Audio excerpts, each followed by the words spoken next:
Il pleure en évoquant la santé du pape.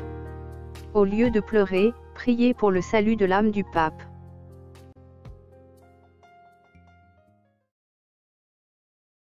Le secrétaire de Benoît XVI pleure en évoquant la santé du pape François.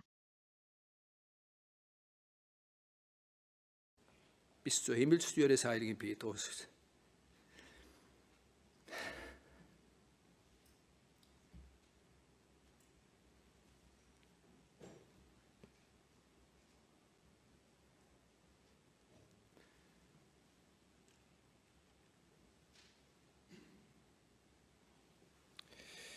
Bis zur Himmelstür des heiligen Petrus so lang ist.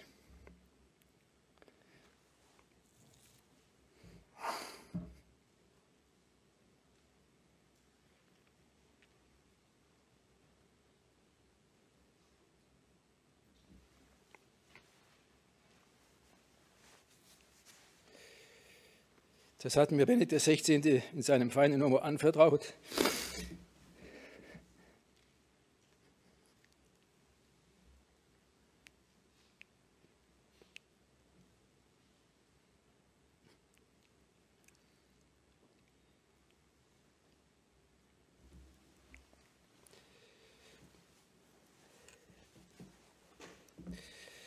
Als wir einmal über die Last und Not des Alters und über die immer wieder aufflammende Kritik seiner Person und seinem Wirken sprachen.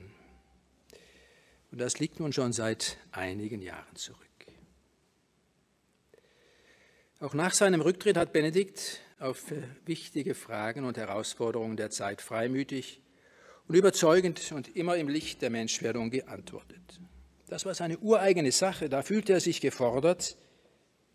Und diese Forderung hat er nolens volens mit Bravour gemeistert und in allen Anstürmen der Welt bis in die jüngsten Tage hinein die Stirn geboten. Deshalb war das oberste Hirtenamt für ihn nicht nur Last, sondern auch Seelenfreude. Und diese Seelenfreude, die hat er sich bewahrt über alle Nöte und Enttäuschungen hinweg. Sie ist wie ein Licht, das ihn innerlich begleitet.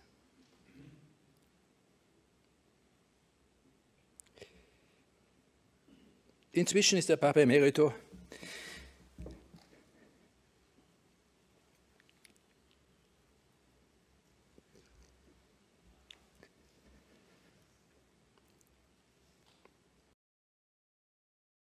Au lieu de perdre le temps à pleurer, le secrétaire de Benoît XVI doit prier pour le salut de l'âme de son pape François. Question.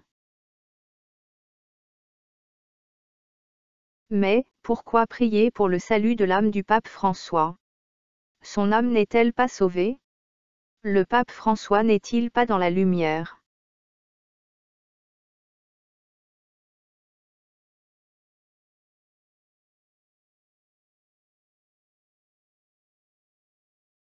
La réponse est non.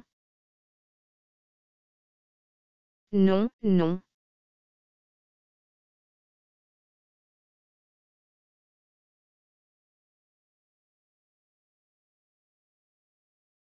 Non, l'âme de votre pape François n'est pas sauvée. Non, votre pape, soi-disant émérite, n'est pas dans la lumière, mais il est totalement, entièrement, à 100% dans les ténèbres.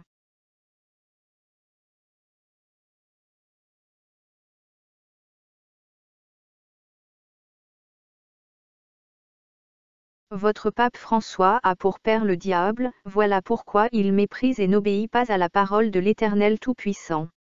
Il fait la volonté de son père le diable, voilà pourquoi il enseigne des mensonges, faussetés et dérive à ses fidèles catholiques qui avalent tout sans ouvrir leur Bible.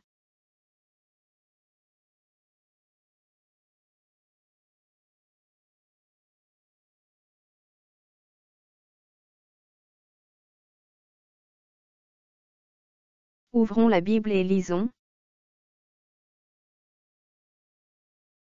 Ézéchiel, chapitre 18, verset 20. L'âme qui pêche, c'est celle qui mourra. Ésaïe, chapitre 3, verset 11. Malheur aux méchants, il sera dans l'infortune, car il recueillera le produit de ses mains. 2 Samuel, chapitre 12, verset 9. Pourquoi donc as-tu méprisé la parole de l'Éternel en faisant ce qui est mal à ses yeux? Romains, chapitre 6, verset 21. Quels fruits portiez-vous alors? Des fruits dont vous rougissez aujourd'hui, car la fin de ces choses, c'est la mort. Fidèles catholiques. Priez, implorez l'Éternel Tout-Puissant pour le salut de l'âme de votre pape François. Votre pape François n'est pas affranchi du péché, il est serviteur du diable et non de l'Éternel Tout-Puissant. Il a pour fruit les mensonges, faussetés et dérives, il aura pour fin la souffrance éternelle. Il sera jeté dans les ténèbres du dehors, où il y aura des pleurs et des grincements de dents. À moins qu'il se convertisse. Mais, le peut-il? Peut-il se repentir et abandonner le diable, le monde des ténèbres? Peut-il être sauvé? L'Éternel Tout-Puissant seul le sait.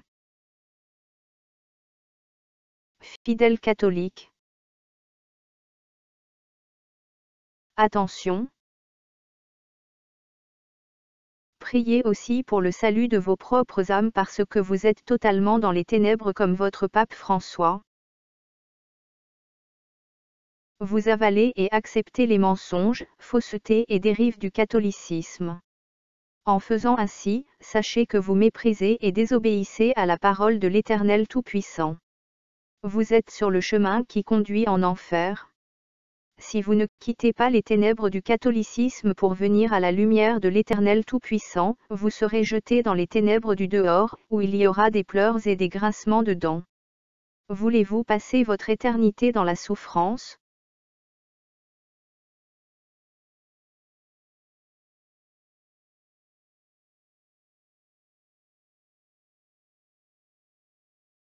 Nous prions pour vous, fidèles catholiques. C'est pourquoi, nous prenons le temps de vous avertir des dangers de la religion catholique. Nous vous avertissons avant qu'il ne soit trop tard pour le salut de vos âmes. Que ceux qui veulent vivre dans le bonheur éternel quittent définitivement le catholicisme. Que les catholiques qui ont des oreilles pour entendre entendent. Que celui qui a des oreilles pour entendre, entende. Le Seigneur Jésus-Christ revient très bientôt. Si vous demeurez dans ma parole, vous êtes vraiment mes disciples. Vous connaîtrez la vérité, et la vérité vous affranchira. Jean, chapitre 8, verset 32.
n'auras pas d'autre Dieu devant ma face. Tu ne te feras point d'image taillée, ni de représentation quelconque des choses qui sont en haut dans les cieux, qui sont en bas sur la terre, et qui sont dans les eaux plus bas que la terre.